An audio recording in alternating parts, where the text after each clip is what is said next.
What's up, family?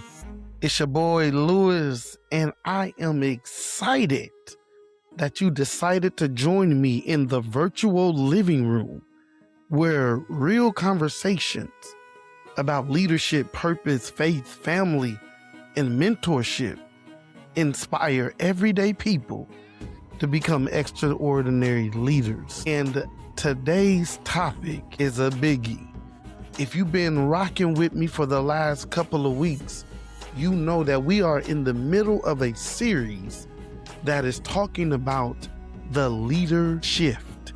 Leadership has to be different. In order for us to move forward, we got to do something different. I've been unpacking where we have to go in our leadership. A lot of people have been asking me, and we've been getting some pretty good feedback on the last couple of episodes. And some of the questions or some of the feedback we've been getting is, it sounds like you're trying to really give a philosophical foundation to the village.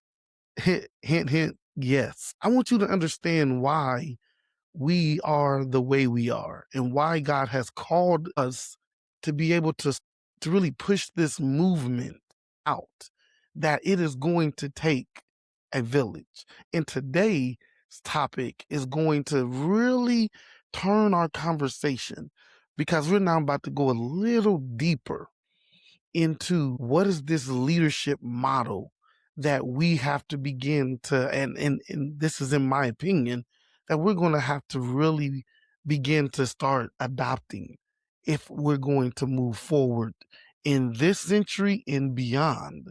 We are going to have to move into a decentralized movement. And that's scary for some people, especially that's listening to me. And so today we're going to talk about, how does this burden that we have as leaders become a movement? But before we jump in, I know I've been giving you a lot of preliminaries. I want you, whatever platform that you're on, I want you to like it right now. And I want you to review it. If you have not, I want you to share it. Share this podcast with someone. Let them know, hey, join in. This dude is talking a little bit different, but we need to hear it, right? We need to hear, and tell them, join the virtual living room. Come on, tell them, come on in. We need that. And if you have not became a sponsor or a donor or a participant in what the village is doing, I want you to go to our website right now. Go to thevillageindiana.org, look at what we're doing, and join in the movement. We're looking to help youth and families all throughout this state and beyond. And so we want you to be a part of that. Okay, now let's get into the meat of everything. As I've been thinking about this idea of a decentralized movement, I started thinking about something. At some point, every leader reaches a crossroads, right? Every leader. It's the moment when your passion is no longer enough. Man, have I been there. Your vision is growing. The opportunities are increasing. The needs are multiplying. And suddenly you realize something important. You cannot do this on your own. Have you ever been there? You know, many leaders, be honest with you, see this moment as a problem. They feel like I did, what am I going to do? But here's what I've had to learn, and I want to share this with you, my everyday awesome leaders. You got to see that moment as a breakthrough. Because the moment you realize that you can't do something alone is often the moment when real leadership begins. At that moment. See, early leadership is often about trying to prove yourself, right? And here's the deal. Not just prove yourself to other people. You got to prove yourself to yourself. I'm just keeping it real. You have these questions. Can I do it? Can I build it? Can I solve it? Can I carry it? But here's what I'm learning. and I'm still learning this. Mature leadership asks a different question. If we're going to make this leader shift that I've been talking about, you got to start asking yourself this question: who can I bring with me? Who can help carry this vision? Who can contribute their gifts? And who can eventually lead alongside me? The leaders who create lasting impact, they understand something, peeps, that growth eventually demands collaboration. Yeah, if you're taking notes, that's one place to take it.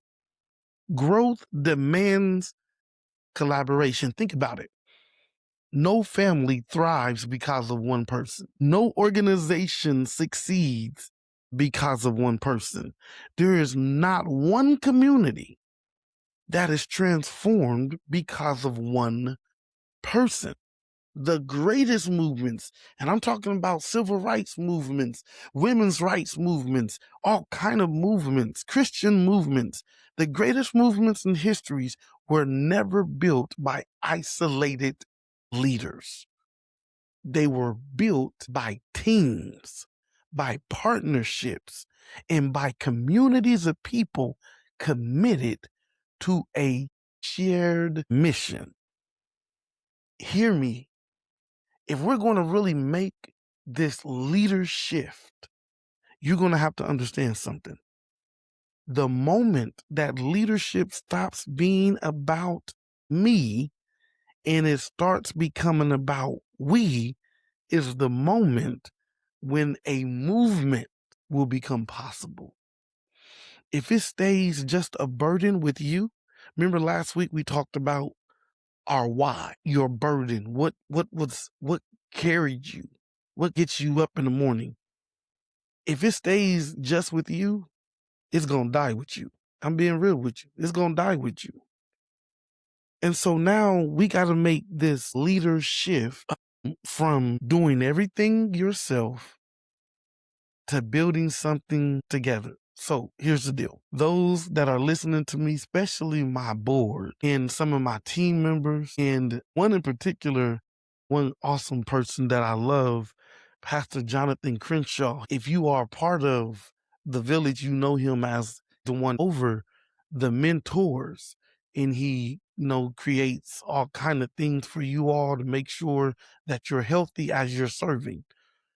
But he's also my therapist. And one of the things he used to really hit me with was, bro, you're trying to do too much and you're not releasing it to others. And I started understanding, I had to just tell the truth. I didn't really trust a lot of people. Am I the only one? I didn't really trust that somebody else would be able to handle my burden because it's my burden. And I don't want somebody else to just be flippant with my burden, right? But here's the deal. There is a problem with hero leadership. There is a huge problem with hero leadership. Our culture loves the hero.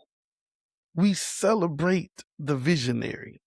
We love the entrepreneur. We love the pastor, the one that comes in and he is like a superstar. Growing up, I would see pastors come in and they were dressed nice and they would walk in the room and would command attention. We loved people like that. We love influencers and CEOs, don't we? But there is a hidden danger in hero leadership. If everything depends on one person, everything becomes limited by one person. If you are the only one that everything centers around, then everything, you just bottlenecked the whole movement in company, family, or whatever else that you're doing. That ain't good. That's not good. I've seen many organizations die after the founder dies because they were never able, and it's one of the hardest things to do, is to pass on leadership. And then when they do try to pass on leadership, I'm just going to jump on my soapbox for a couple of seconds. We do it too late. We wait until we're older, then you pass it on. No, we need to be building and preparing to pass it on as we're building, so that when the time comes, I'm not saying that you just go give it off to somebody that has not proven and that has shown you that they're ready to take over. No, I ain't telling you that. What I am telling you is that they should have been in your mind when you started. You should have been building with the end in mind. You feel me? See, this book that I referenced at the beginning, The Starfish and the Spider, and you should be able to see it in the links, in the show notes. This book has changed my life. It introduces a fascinating concept, and this concept changed how I saw leadership. Traditional organizations, they operate like spiders, right? A spider has a central head, and if you remove the head, the spider dies. It's just simple. Many organizations, they're actually built that way. Almost exactly. One leader, one decision maker, one personality, and everything flows through them. But movements do not operate like that. It has to operate different. If you are a Christian, listen to me. You cannot look at the Bible and read the New Testament and begin to see a one show pony. You would think it though, at the beginning, you see Jesus, he's the star of the show, right? Matthew, Mark, Luke, John. But here's the deal. Jesus, though he was the leader, at the beginning of his ministry, he was preparing for a decentralized movement. He was preparing it at the beginning. He didn't wait until he left, then try to institute it. No, at the very beginning of the organization, he was starting the process of having shared leadership. He was operating like a starfish. See, think about it. You can go check this out and get the book. You'll see. A starfish is decentralized. Leadership exists throughout the whole organism. What do you mean, Lewis? If you cut off one arm, the starfish will survive. And in some cases, it will even grow. The difference between an organization and a movement is simple. One depends on control, and the other depends on empowerment. Are you with me? This is the leader shift that I want to really drive home. From being the leader to developing leaders. Think about it. Jesus and his disciples, Jesus knew his time was limited. He was only in ministry, y'all, for 3.5 years. I really want you to think about that. 3.5 years in ministry, and over 2,000 years later, we are still reaping the benefits of him understanding what it means to function as a starfish versus a spider. The leadership that we're going to continue to deep dive in the rest of this season is, what does that mean? What are some of the things we're going to have to deal with? And we're going to have to confront in ourselves in order for us to see that you cannot continue to function as a spider. You got to now start functioning as a starfish. And that is a stark difference than what we mostly see in Western culture. See, one of the reasons why I deeply believe in the concept of the village is because this idea of a village was never meant to be built around one person. That's the reason why I named it the village. See, a village is built around relationships. Think about, and in my context, and I want you to begin to transpose what I'm about to talk about, and you can begin to transpose these leadership principles into your context. But in my context, think about the people who shape a young person's life: a parent, a mentor, a coach, maybe a teacher, a pastor, a neighbor, a friend, whoever. But there was no single person that carries the entire responsibility. The responsibility, if that child is to grow up holistically, is shared. And that's how any healthy community functions. That is how any movement will grow. And honestly, I believe that is how leadership should work. Told you in our very first episode of this season is that we must move from a top-down leadership model to a bottoms-up, a grassroots movement. There are too many leaders who are exhausted because they are trying to carry what was always meant to be shared. Oh, good Lord Jesus. And I'm preaching to the choir. Actually, I'm getting happy on my own self because I'm preaching to myself. But I got to get this out. I got to make sure you understand this. A movement begins when people stop asking, what can I do by myself? And they start asking, what can we accomplish? What can we do together? Peeps, we are in a time in history that if God don't shake up and change something, we are in the midst of we're going to go through some trials and tribulations, like for real. We thought we've been going through some, man, unless the Lord intervene in a whole different way. Y'all, my grandchildren gonna grow up in a very different world than even my children or myself or even my parents ever grew up in. They about to grow up into some things. And here's the deal. We gotta understand that we can't go through this alone. You have to be able to have people that you can rock with. You got to be able to have people that you can be able to say, you know what?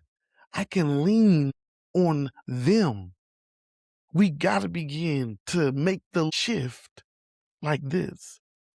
We got to move from ownership to shared responsibility. And I know, again, you probably like, Lewis, you are speaking some real different things. If I'm wrong, turn to my mind, not my heart. But I don't believe I'm wrong. We need one another. We need one another. And as leaders, we must move from trying to attract audiences to beginning to build communities. I'm going to say it again. We got to move from trying to attract an audience, and we must begin to start looking how we can build a community. Why? What do you mean, Louis? An audience will listen. And I hope some of you are listening. But I'm not trying to just build an audience. A community participates. An audience will consume the information. A community will contribute to what we're going for. An audience will watch, but a community will build. Many leaders today, hear me, think about it. We're building audiences. That's what it's all about. Go get you an audience.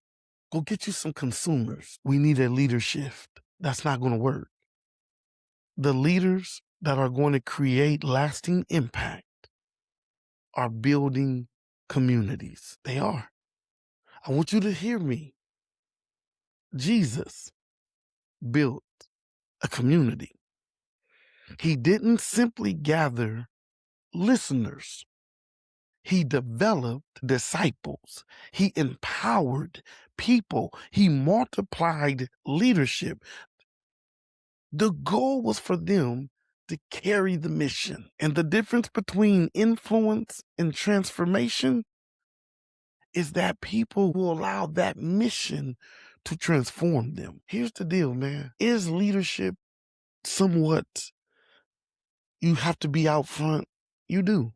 But we need to be catalysts. which we're going to talk about later, versus just trying to gather an audience.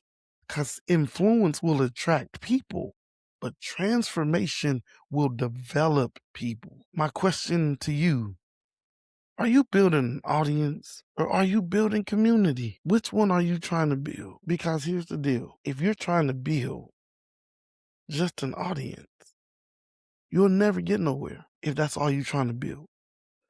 But if you're ready to say, you know what? I believe we can build community, then you're about to be ready to build change. You're going to shift what's happening in your family, in your business, in your community, in your church. You're going to shift it because you're going to begin to say, it is not about me, it is about we. And here's the deal. Multiplication changes everything. One mentor can impact one student, but a mentor who develops mentors can impact generations. One parent can influence a child, but a parent who raises leaders can impact a family tree. Yeah, one pastor can impact a church, but a pastor who is saying, I'm going to develop leaders, can impact a city. This is the power of multiplication, and movements grow when leadership is shared. Movements grow when people take ownership. Movements grow when everyone understands I have a role to play. And the future doesn't belong to leaders who work harder. The future belongs to leaders who multiply. Yeah, I had to understand that. I was one I loved young people. I loved families, doing social work and pastoring and ministering to families. But it was kicking my butt. And one day it finally clicked. What if I went and built other mentors? What if I created a system that could build other mentors?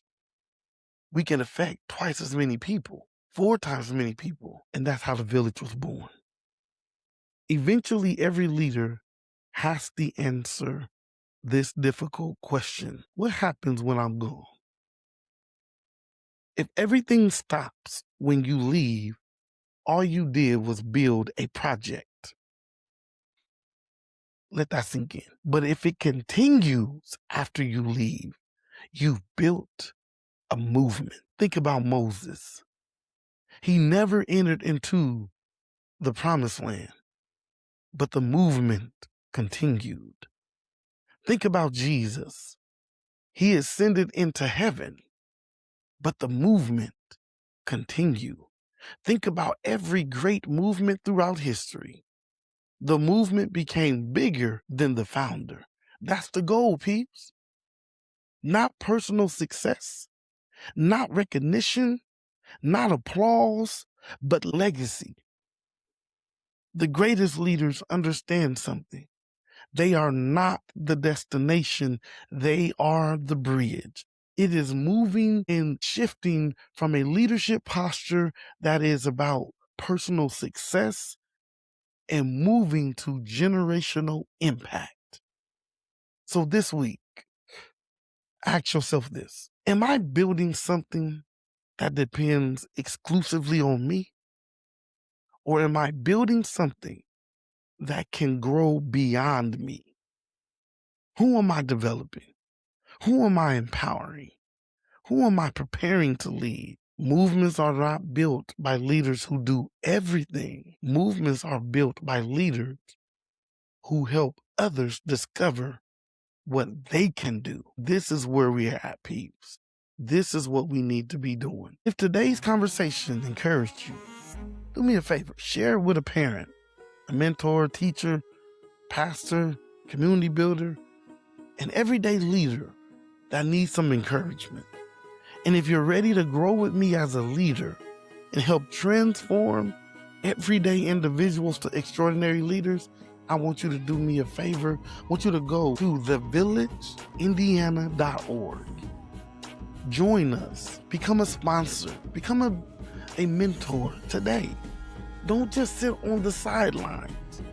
Join us as we begin to move every community forward. We're ready to do something great, man. A burden may start the vision, but it's going to take people to build the movement. And great leaders create something that outlives them. Well, we'll talk next week and we'll go a little deeper. And I'll see you next time in the virtual living room.